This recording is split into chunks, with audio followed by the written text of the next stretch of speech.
नमस्कार। क्या कभी ये सोचा है कि सरकार के पास टैक्स माफ करने की पावर भी होती है? आज हम इसी कह सकते हैं दिलचस्प शक्ति को समझने वाले हैं।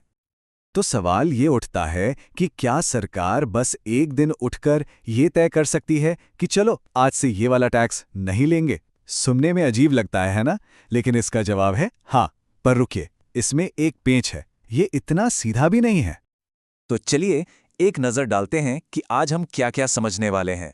हम इस पूरी प्रक्रिया को इन 5 आसान हिस्सों में तोड़कर देखेंगे।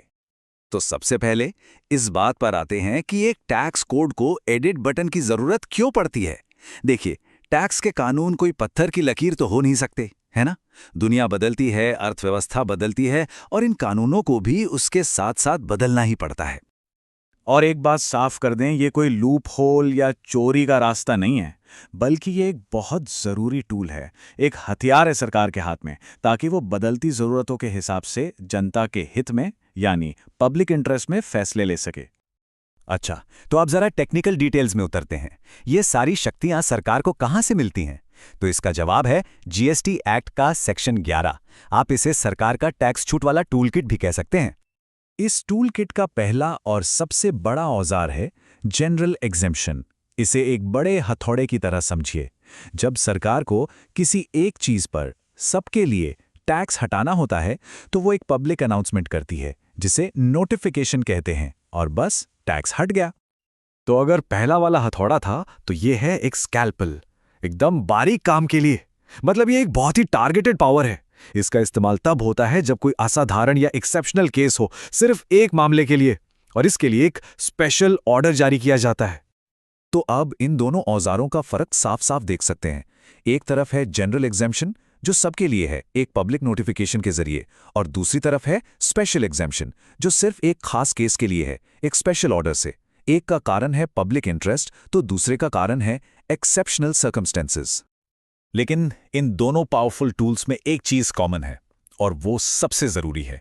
इनका इस्तेमाल सिर्फ और सिर्फ पब्लिक इंटरेस्ट यानी जनहित में ही हो सकता है। ये एक तरह का सेफ्टी वॉल्व है, ताकि इन शक्तियों का गलत इस्तेमाल ना हो। अच्छा, अब एक और सिचुएशन सोचते हैं।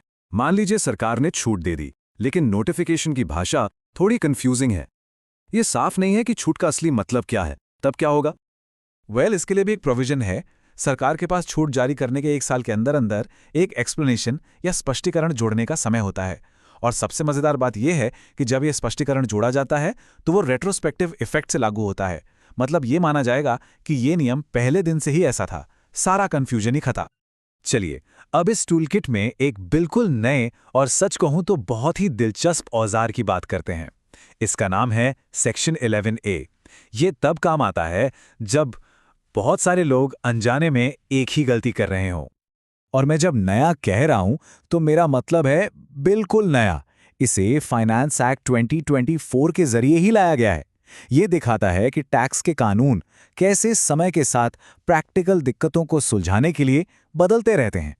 अब जरा सोचिए, क्या हो अगर एक पूरी की पूरी इंडस्ट्री सालों से किसी टैक्स नियम को गलत तरीके से लागू कर रही हो।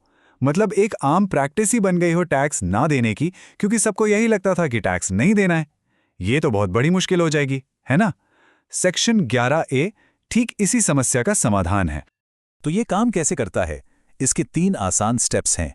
सबसे पहले, सरकार ये देखती है कि टैक्स न चुकाने की एक जनरल प्रैक्टिस यानी एक आम प्रथा बन चुकी थी। दूसरा, सरकार इस बात को कंफर्म करती है कि हाँ, वाकई में ये प्रैक्टिस बहुत फैली हुई थी।